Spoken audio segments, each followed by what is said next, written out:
this is really cool. I have come up with, I think it's genius. Well, number one, I came up with it. That's why I think it's genius. It's probably the dumbest idea in the history of podcasting, but I am trying to come up with a way to properly preview every conference. And no one that I have seen has done it like we're going to do it tonight. Here's what we're going to do. I have put all 18 Big Ten teams into a 18-team Big Ten tournament. They are seeded from 1 through 18 based on how they finished last season. And we're going to go through tonight and we're going to determine who is the best team in the Big Ten this year based on these matchups. Now, when these teams go up against each other, guys, it is going to be on a neutral field. And what I'm going to do is I'm going to say, here's the matchup. It is this year's teams, mind you. This year's coaches, this year's coaching staff, this year's players. They're playing on a neutral field. And I'm going to ask Chris and I'm going to ask Zach who they think is going to win that matchup. If they split the decision, I will then be the deciding factor. Okay? That's how we're going to do it. We're going to start in round one. We're going to work all our way to the end of the Big Ten championship game in this tournament. And hopefully when we get to the end, we will determine who the best team in the Big Ten is this year. Now, that being said, here's the rules of engagement, guys. You must take off your scarlet and gray glasses. I want you to be as unbiased as you possibly can. I understand we're an Ohio State podcast, but Zach, a Michigan fan told me today, you're the GOAT. So, Yankee Wolverine's the man, by the way. I love that guy. Now, I also know Chris, he's very opinionated about things. You two should level each other out. I'm not opinionated. Okay. Sure. I'm a very loving and forgiving soul. You are, but you're also a very opinionated, loving, and forgiving soul. That being said, chat, we want you to participate tonight too. So when we reveal the bracket and we start to go through the matchups, I want the chat to participate as well. We're going to see if the chat likes you guys or disagrees with you guys based off of the decisions you guys make. Okay. All right. So that being said, I'm going to share my screen here with everybody tonight. Let's see how this goes. Here is the bracket. I'm going to go over the bracket real fast for everybody. Okay. Remember, this is based off last year's conclusion of the sentence, or conclusion of the season. So how the teams finished last year in the regular season, I guess. Okay. So here we go. Number 1 seed is Oregon. You have the 17th and 16th seed there in the top of the bracket. That is Maryland versus Northwestern. 9 versus 8 is USC versus Minnesota. 5 versus 12 is Illinois versus Nebraska. 13th versus 4 is Michigan State versus Ohio State.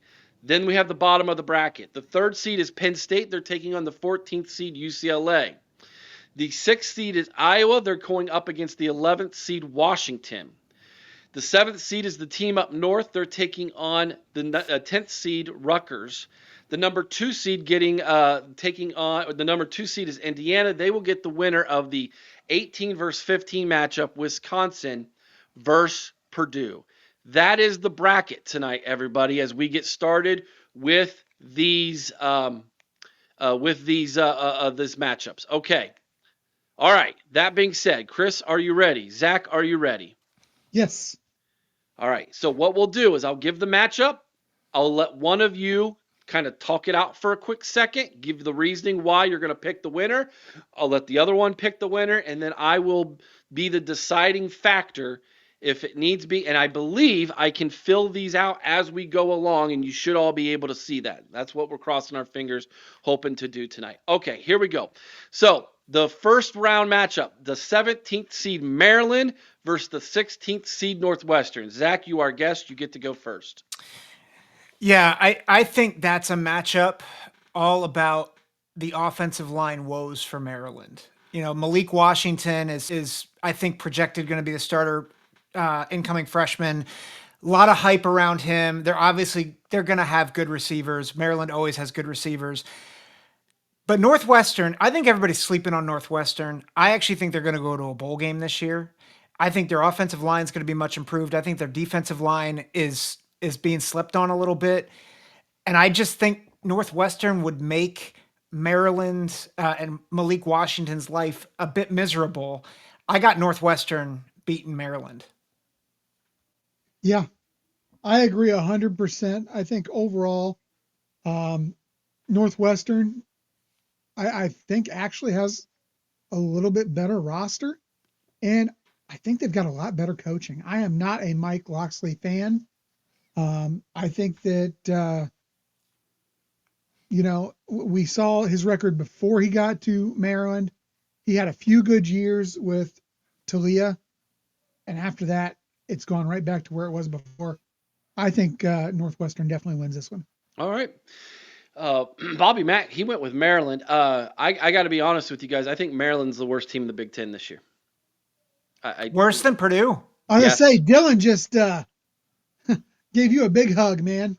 Yeah, I do. I think I think Loxley's going to be gone by the end of the year. So, all right, it's going to be Northwestern with the dub. So we'll give them 1 point, and we give Maryland, or actually, I guess it would be two votes, wouldn't it? 2-0. So that's the score, and Northwestern moves on. Hey, that worked. All right. That's a beautiful thing right there. Okay, here we go. Down at the bottom of the bracket, the other first round matchup, the 15th seed Wisconsin against DK's Purdue at the 18th seed. Chris, you get to go first this time. Well, and I'm going to take off those scarlet glasses and my love for Luke Fickle here. You just look at this roster. Purdue is got 7 players who were in this system starting this year. That's it, 7. And those weren't even all starters last year. I'm sorry, it's 5. It is 5. I was wrong. It's 5. Guys, I understand that. I think that you're going to see an improved Purdue team down the road. But right now, I think this is a Purdue team that is just trying to overcome too much too early. And I think that I think that Wisconsin walks away with this one. Yeah, I agree. I think Wisconsin has the benefit of having the right system now, right? They're Yes. trying to get back into who Wisconsin football is. They bring back quite a bit on the offensive line. Billy Edwards, I think, is going to be the starter. I think he's a good starter for them. He can run, he can throw. I like Wisconsin over Purdue. Donald says, good to see Donald Hoffer tonight, buddy. Good to see you, buddy. Wisconsin, Purdue lost too much in the transfer portal, and I still have faith in Fick. He knows what he's doing. Bobby Mack said he had a hot take. Wisconsin finishes 7th in the Big Ten this year. They better if Fickle wants to keep his job. Yeah, I was going to say, that saves his job. Yeah. All right, there you go. Those are play-in games, guys. Now we get on to the first round. Here we go. Let's go to the top. Northwestern, they defeated Maryland. In your guys' opinion, now they get the Ducks. Back to you, my friend. Go for it tonight, Zach. The Ducks and Northwestern. Remember, all these games are on a mutual field. Yeah. I have a question, clarifying question. Is this early season, mid-season? Doesn't matter. Right now. We're Right playing now. with the rosters right now. Okay. I think if it's right now, it's probably going to be closer than people expect. Ooh. Because you have to understand, Oregon, like I know Northwestern is breaking in new guys too, but when it's the beginning of the season, you have a ton of time to prepare. I think that gives the advantage to the lesser team. And there's been some smoke that Dante Moore maybe hasn't been, who they thought they'd be. They're excited about him for sure. I'm not saying he's going to be bad, but I still think there's some questions about him. Evan Stewart is out for the year, which is terrible for the Ducks.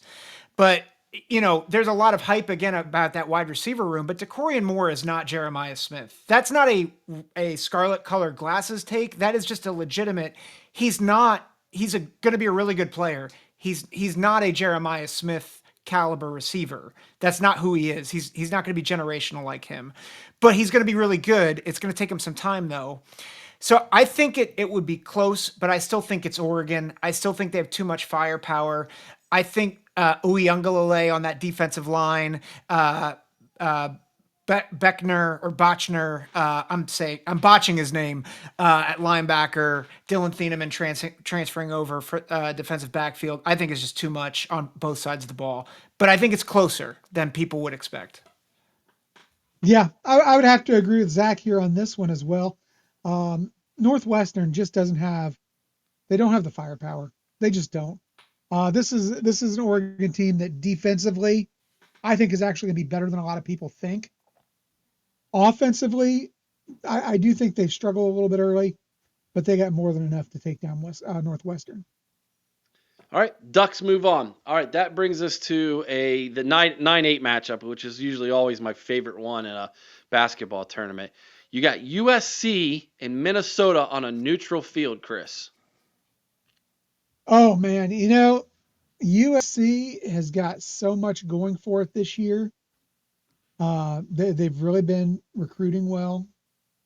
Lincoln Riley, I think, is in a position where I look at his position almost at what Ryan Day was going into the playoffs.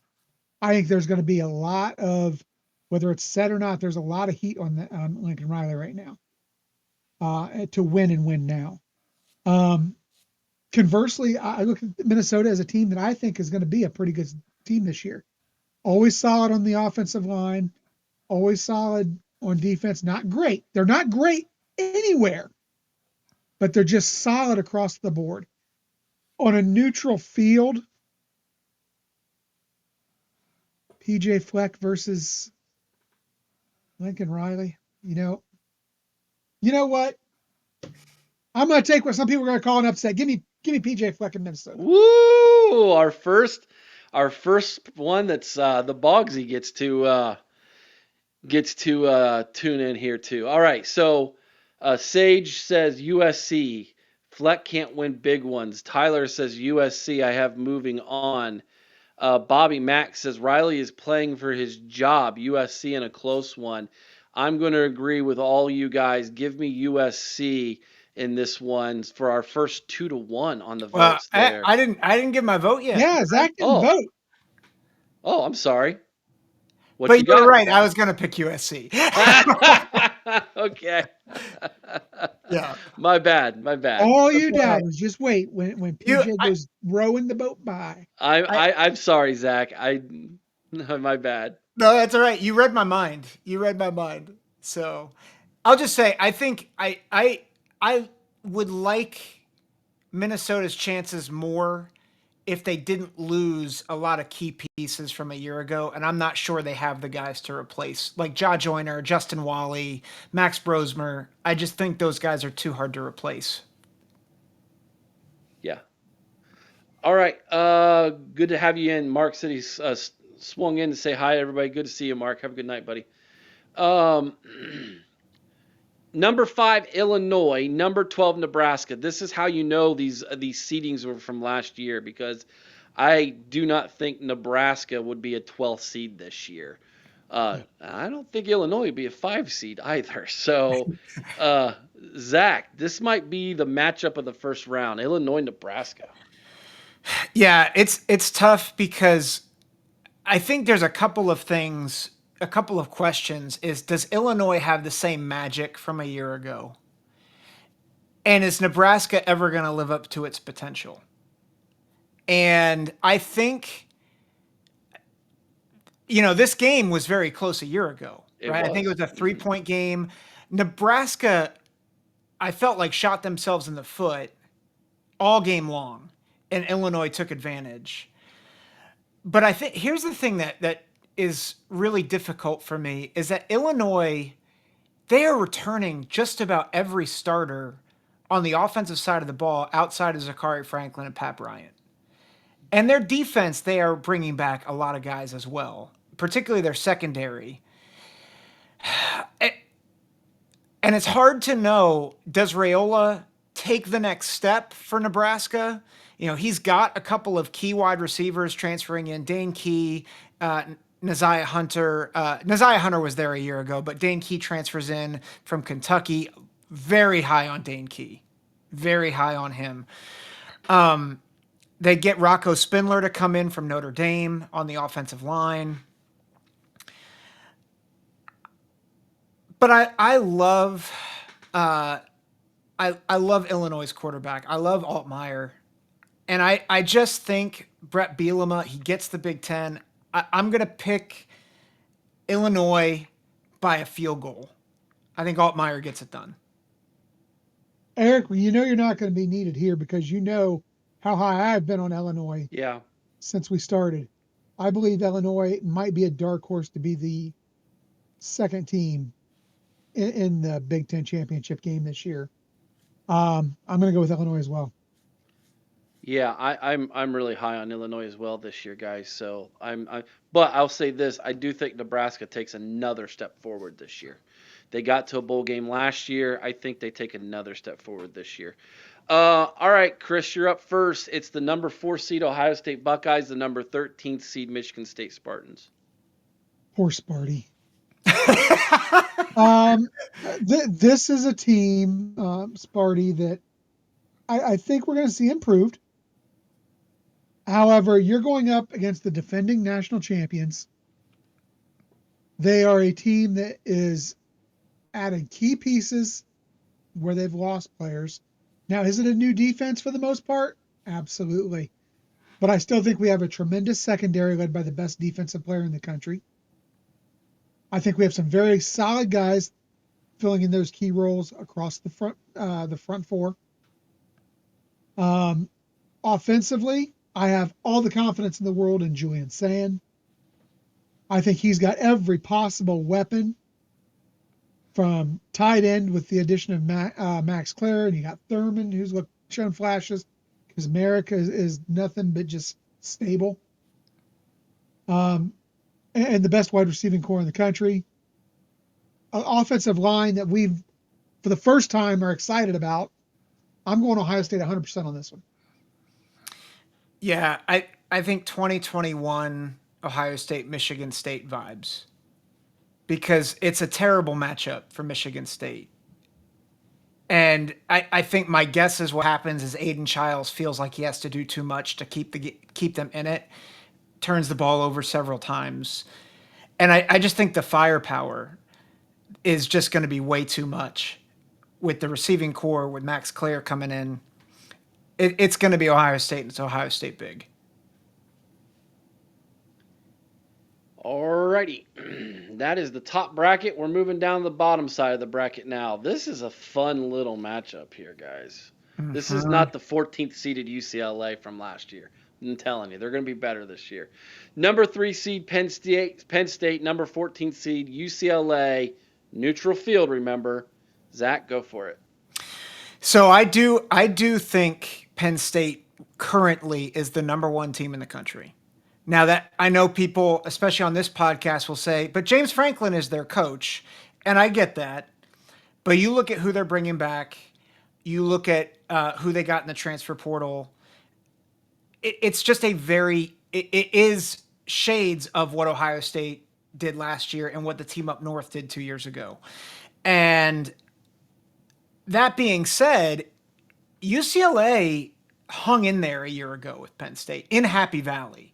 It was a little bit of a sleepy game for UCLA. They have Iamaleava, but it's going to take some time for him to get adjusted to that team and that system. They do have, I think, a good offensive line coming back for the Bruins. They've got some key starters back. They have some transfers coming in that I think are promising. But I just think Penn State has too much. I think you look at that running game. It's the best running back tandem in the country. I think Drew Aller takes another step forward, and if nothing else, he's steady. And I just think it's going to be a rough day for the Bruins. I'm torn on this one. I'm not going to lie. We did see a UCLA team that's not as good as the team they've got this year go toe to toe with pretty much the same team from last year. Only, I'm going to be honest, I think Penn State defensively last year might have been a little better than what we're going to see this year. Offensively, Penn State returning the majority of that line, returning Drew Aller, who is, tremendous. I shouldn't say he's tremendous. He's tremendously average. He's tremendously average, but he's extremely effective. And why? That's because he doesn't throw a pass more than 15 yards. And the reason for that is the wide receiver crew sucks. It sucked last year. It sucked 2 years ago. And honestly, I don't see it being any better this year. I can't bring myself to say UCLA, even though I'd like to see them do it, and I think they're going to keep it closer than people think. I got to go Penn State. Real quick, so you don't think Ross and Pena are an upgrade over? I think they're an upgrade, but I still wouldn't call them great. Yeah, that's fair. That's fair. Another fun matchup here, guys. Neutral field. If this one is in Seattle, but it's not neutral field. Iowa, Wisconsin, or Washington. Iowa, Washington. Who goes first here? Chris, you go Chris first. does. Again, another tough one. I like what Washington has.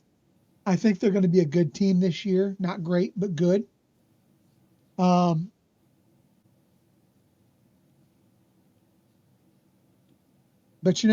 if it was in Washington, I'm with you, Eric. If this is in Washington, I hand this one to Washington. But with this being on a neutral field,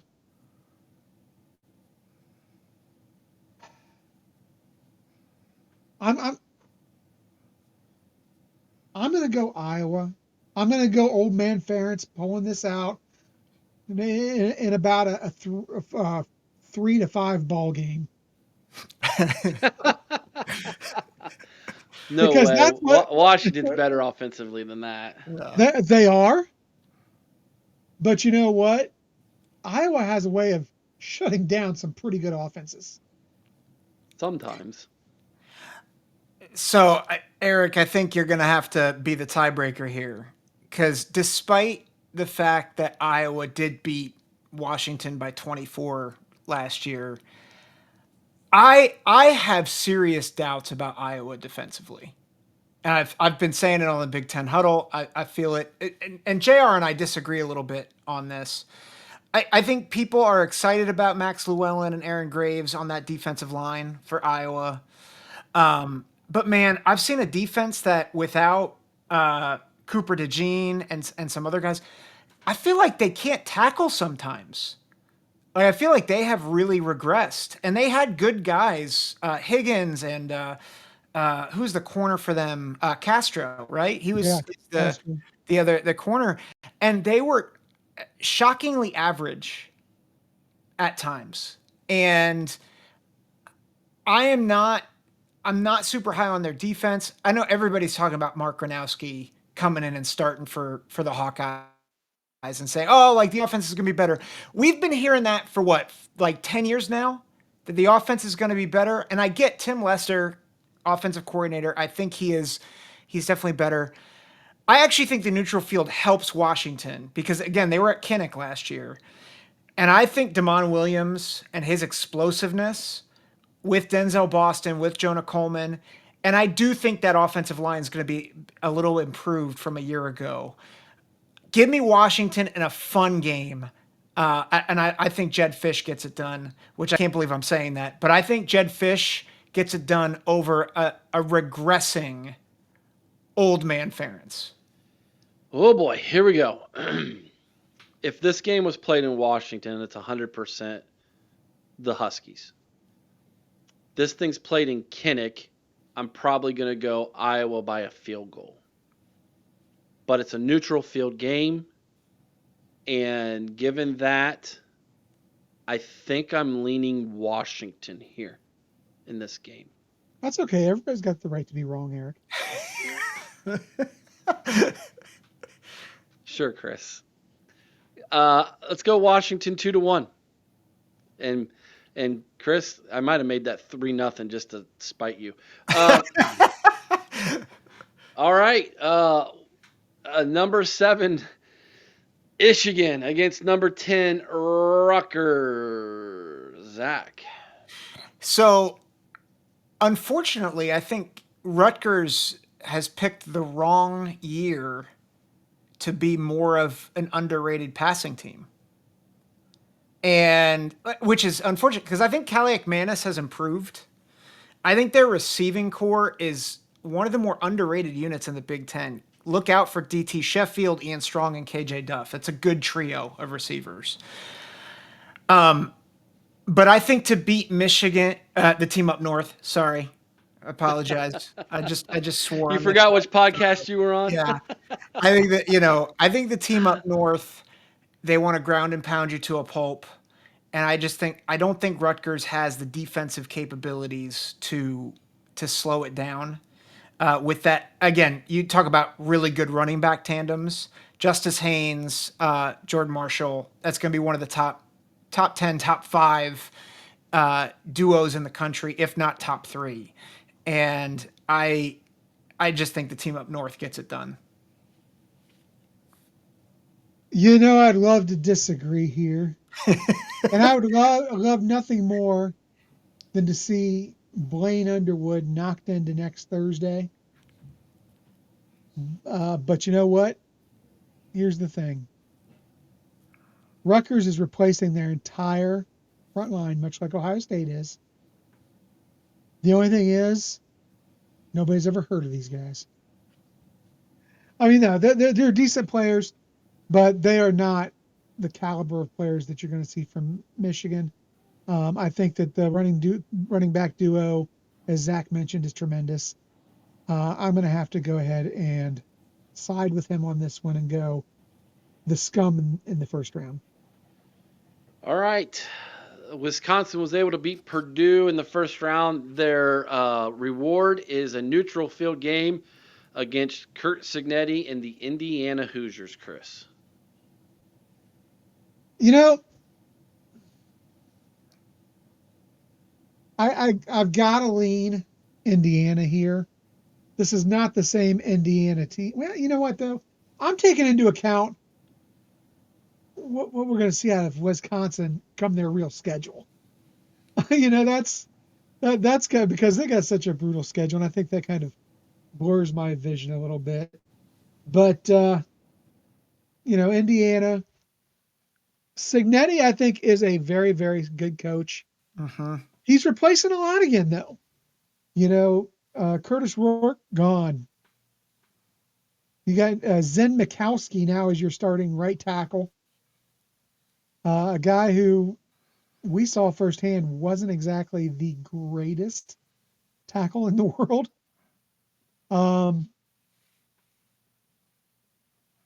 Still got some solid pieces. I think I'm going to have to go. I think I got to go Indiana here. I mean, I think they've got enough left over to beat Wisconsin, who I think is sadly for Luke Fickell just not that good. Mm-hmm. Yeah, I agree. And I think Mendoza, as good as Curtis Rourke was a year ago, I think Mendoza is going to be a tremendous upgrade just from his arm talent perspective. And you still have a really good receiving core in Omar Cooper and Elijah Surratt. I just think that's going to be too much for Wisconsin to handle. Chat's actually going. There's pretty split here on the chat. Well, and again, though, as much as I love Fickell and as good a coach as I think he is, I just feel like Wisconsin and Fickell are not a great fit. I agree. I agree with that. All right, we're back to the top. We're now into the second round here. Oh, we're gonna rekindle an old Pac-12 rivalry here. It is Oregon. It is USC in the second round, Zach. I think this is tough, man. This is a good game. Yeah, I think people are probably sleeping a bit on USC, and You know who's not sleeping on USC? The USC fans. USC and Nebraska finally have something in common. Because I don't think Nebraska fans are ever not high on their team either. Um, yeah, I think there is a really good possibility that if USC and Oregon played on a neutral field, that USC could pull the upset. I just, as much as I love Danton Lynn, I think he's such a good coordinator, up and coming guy. I think he's the right guy to fix that defense. My concern is I don't think they have the talent yet. Like they have the offensive talent, but I think Oregon's defense, like you said, Chris, is going to be better than people expect. And I think that'll give Oregon enough time to get enough points on the board to win this one. Yeah, I can't argue with that. That's exactly my thought as well. I just feel like Oregon defensively, the better team. I think they match up well with the USC offense, and they're going to be able to maybe not stop them, but contain them. And I think that the offense of Oregon is superior to the defense of USC, which to me is just simply flashbacks of Bryson Shaw. Ouch. Bryson Shaw reference. Ouch. That was almost a weekly occurrence on this podcast for a while. Oof. Um, Oof. Oof. Oof. yeah. No offense to Bryson, but oof. Aaron loved him some Bryson Shaw. Whew. Woo. Did he ever? Donald Hoffer. I'm just saying I'm treating Lincoln Riley like James Franklin. I've never heard I that don't reference, disagree. but I don't disagree with it. Uh, Okay, next matchup, Chris, you get to go first. It is, boy, I'm dreading talking about this one. I ain't gonna lie.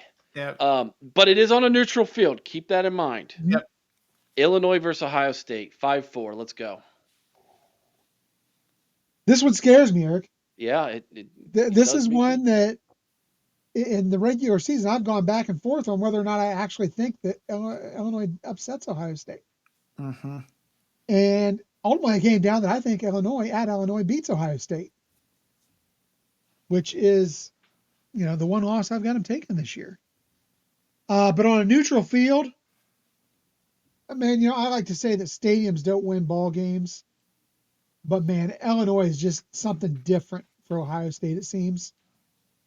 Illinois and Purdue seem to just be environments where Ohio State does not like themselves.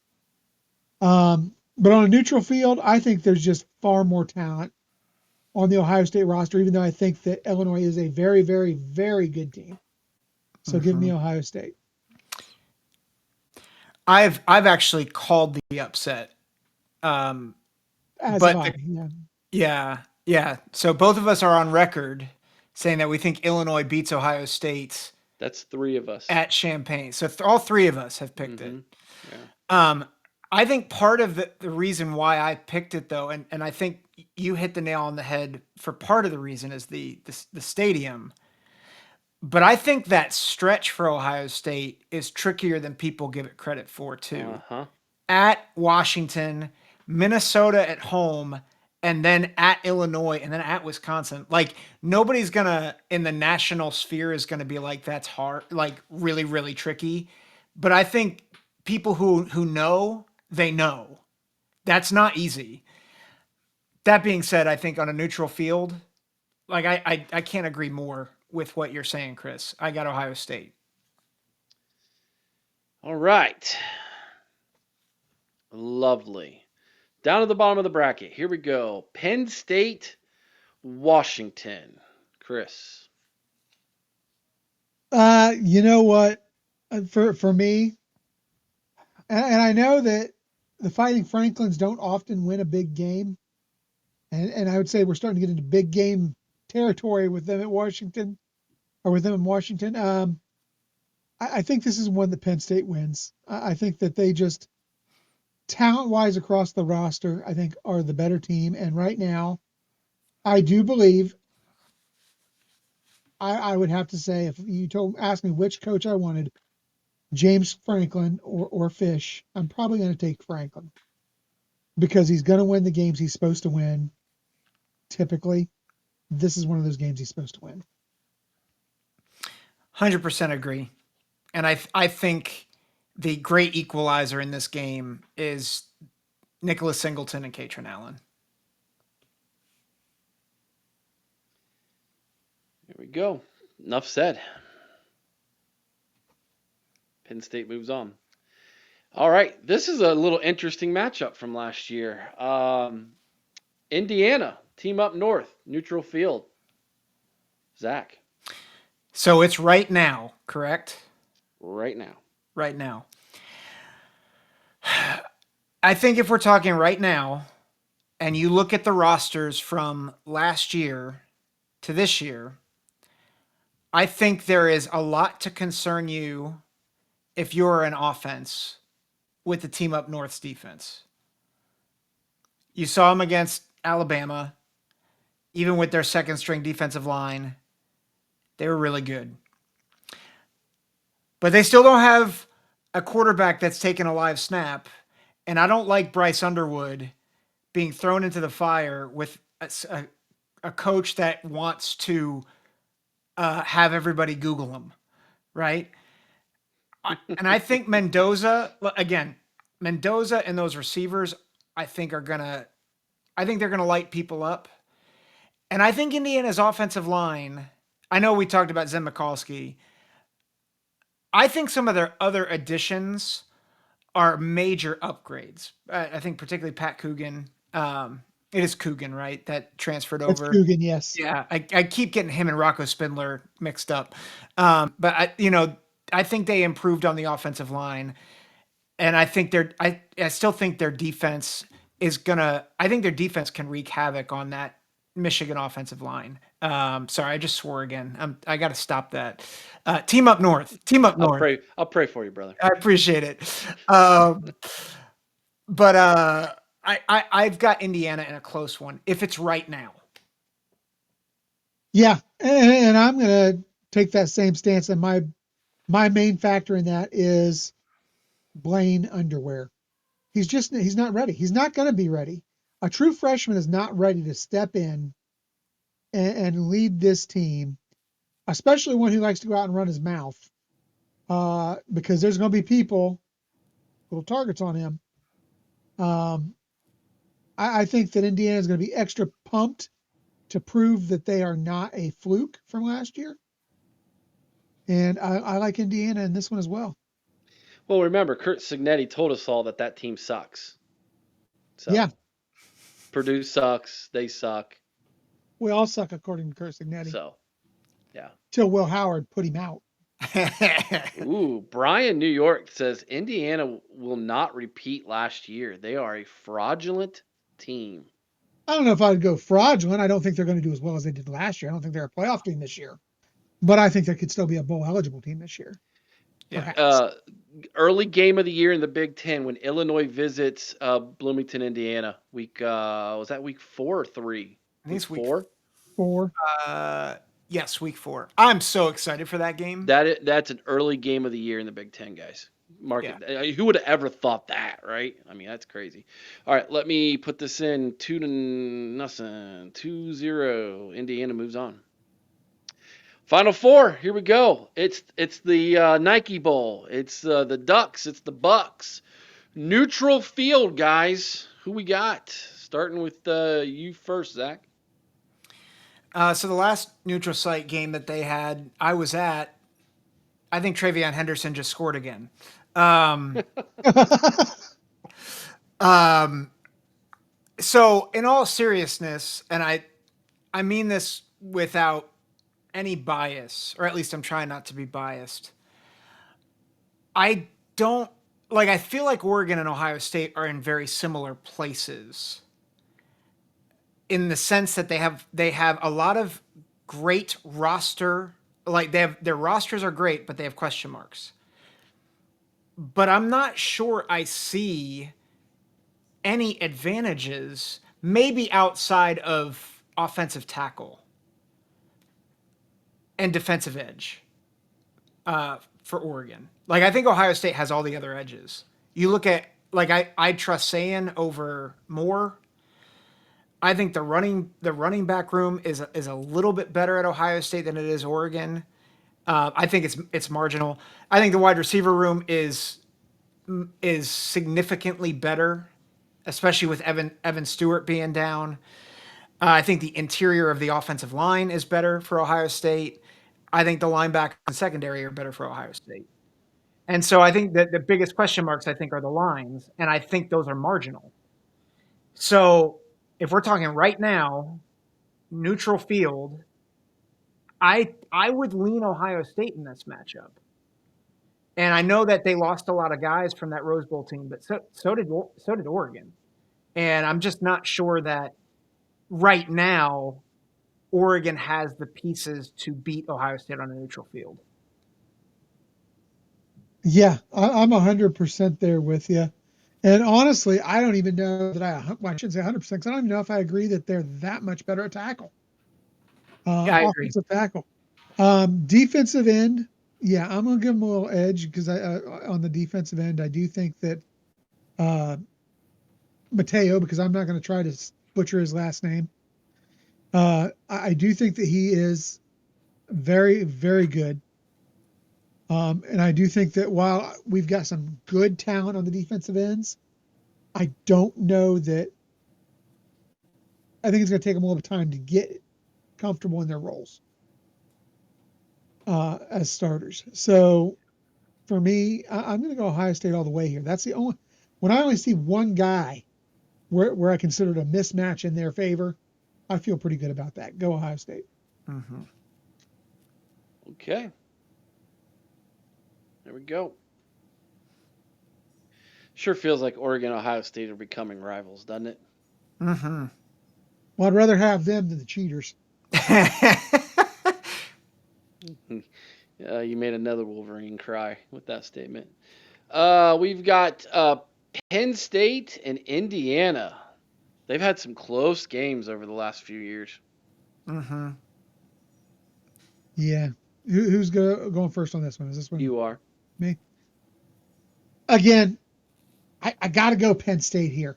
I just think that overall, top to bottom, the roster talent at Penn State is superior to that of Indiana.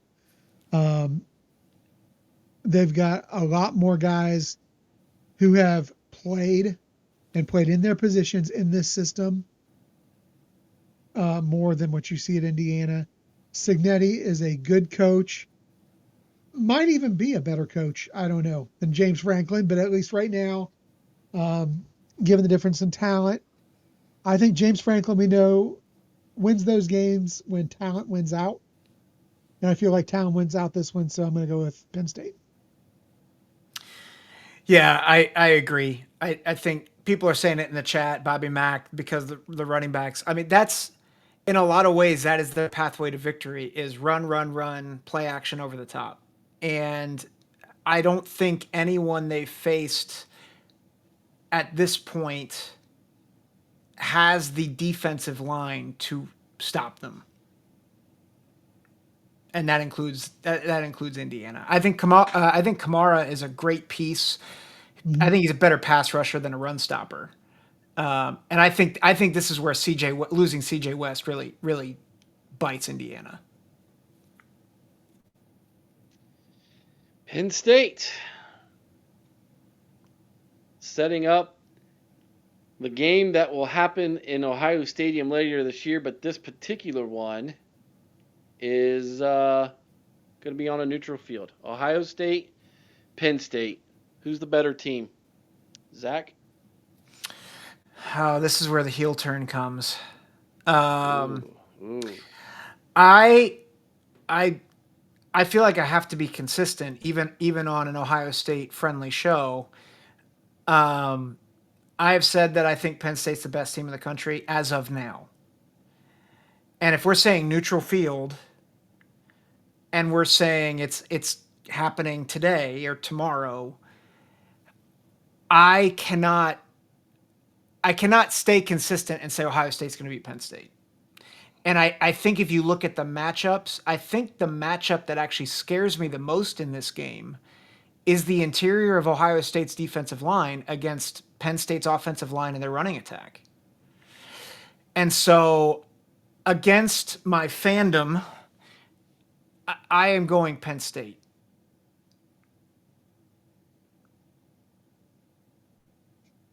Oh, took the glasses off.